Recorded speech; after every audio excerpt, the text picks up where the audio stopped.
সবাইকে আমার আরেকটা ভিডিওতে।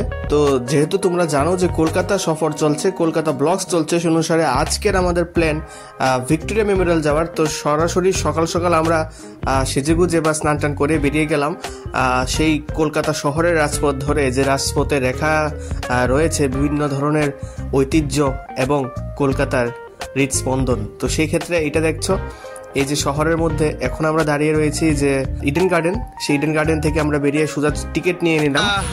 আমরা চলে এসেছি ভিক্টোরিয়া, এবং সেখানে এবার যেমন তোমরা দেখেছিলে যে এর আগেও ভিক্টোরিয়া এসেছিলাম, তো এবারও সবাইকে নিয়ে আবার ভিক্টোরিয়াতে এসেছি। আর এখন এন্ট্রান্স, এটা মেন এন্ট্রান্স, টিকিট আমার হাতে আছে।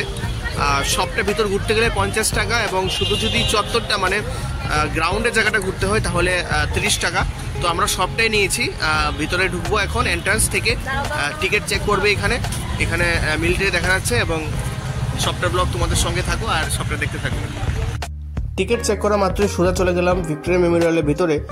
আশা করি তোমরা সবাই জানো, চেনো ভিক্টোরিয়া মেমোরিয়াল। কলকাতায় এসেছো আর ভিক্টোরিয়া মেমোরিয়াল যাওনি এরকম মানুষ খুব কমই রয়েছে।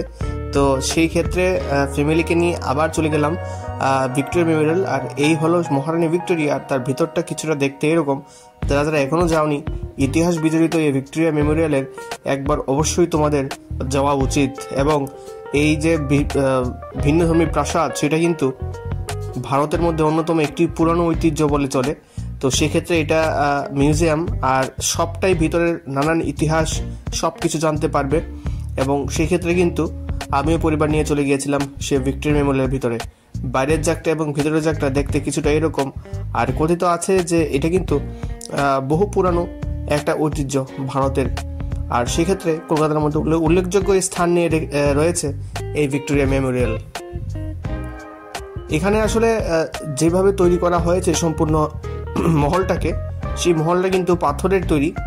আর পরে যদিও এটা আরেকটু ঠিকঠাক সংযত করা রেখেছে, বিভিন্ন সুন্দর ফুলের বাগান এবং এরিয়া, তার মানে বাইরের যে সৌন্দর্য সেটা কিন্তু আগে থেকে অনেক আরও ফুটিয়ে তোলা হয়েছে।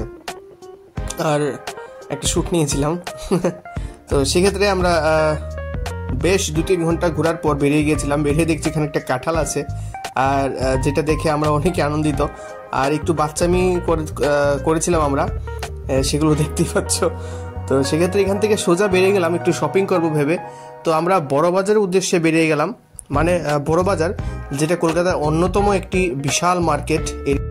টুকটাক কেনাকাটা করার পর এখান থেকে আমরা সোজা চলে গেলাম আবার আমাদের পরবর্তী গন্তব্যে। তো এই ছোট ব্লগটা একমাত্র তোমাদের জন্য, সঙ্গে থাকো। আর পরের কোথায় গিয়েছি না গিয়েছি সব বিষয়ে আপডেট পেতে অবশ্যই সঙ্গে থাকো স্বপ্নের ডায়েরি। দেখা হচ্ছে ওরা একটি নতুন ভিডিও।